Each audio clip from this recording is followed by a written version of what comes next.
Hello, এতক্ষণ কই ছিলি? বাসায়। রাতে খাইছেন? হ্যাঁ, তুই খাইছো? হ্যাঁ। শরীর ঠিক আছে? আছে। কেন? এমনিতেই। আচ্ছা, কেমন আছো? কিছু বলতে চাই, শুধু শুনবেন, উত্তর দেওয়ার দরকার নাই, ঠিক আছে? কিছু হয়েছে? আর তুই আপনি করে বলতেছো কেন? আমি এই সম্পর্কটা এখানেই শেষ করতে চাইতেছি। আর হ্যাঁ আপু, আপনার সাথে অনেক অন্যায় করছি, পারলে মাফ করে দিয়েন।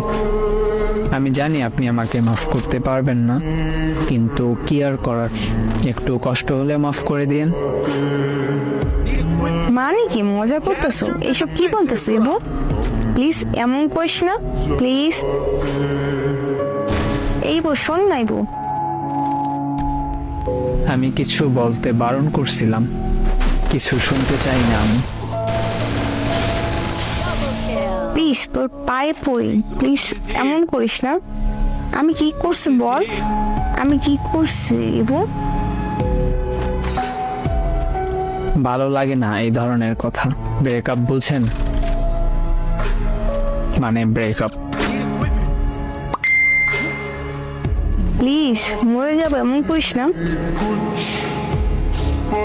মরে গেলে আমার কি? এমন কথা বলা বন্ধ করেন, ব্লক করে দিব কিন্তু। প্লিজ তোর পায়ে পড়ে ছাইড়ে যাস না। তুই তো বলছিলি কখনো ছাইড়ে যাবি না, তাহলে এমন করতেছো কেন? তো সবশেষে আপনাদের কাছে একটা প্রশ্ন থাকতেই পারে, আসল কাহিনীটা কি, কি কারণে ব্রেকআপটা হইল? যারা এই পুরো ভিডিওর 6টা পার্ট দেখছেন তারাই হয়তো বা এই প্রশ্নটা করবেন, বা তাদের মনের ভিতর প্রশ্নটা আছে। আসলে মেয়েটা ছেলেটার থেকে একটু বড় ছিল, আর ছেলেটার বন্ধুরা মেয়েটাকে দেখার পরে অনেক রকম টিস করতো। ছেলেটার বন্ধুরা বলতো তোর সাথে আর মানায় না, এই ধরনের অনেক রকম টিস করতো, যার কারণে ছেলেটা মেয়েটার থেকে দূরে সরে যায়। তো ভাই আর বোনেরা যারা সম্পর্কে জড়াবেন, আগে সব কিছু দেখে নেবেন, বড় ছোট, মানায় বা না মানায়, এই সব দিকগুলো দেখে তারপর সম্পর্কে জড়াবেন। সম্পর্কে জড়ানোর পর বন্ধুদের কথায় বা আত্মীয় স্বজন বা অন্য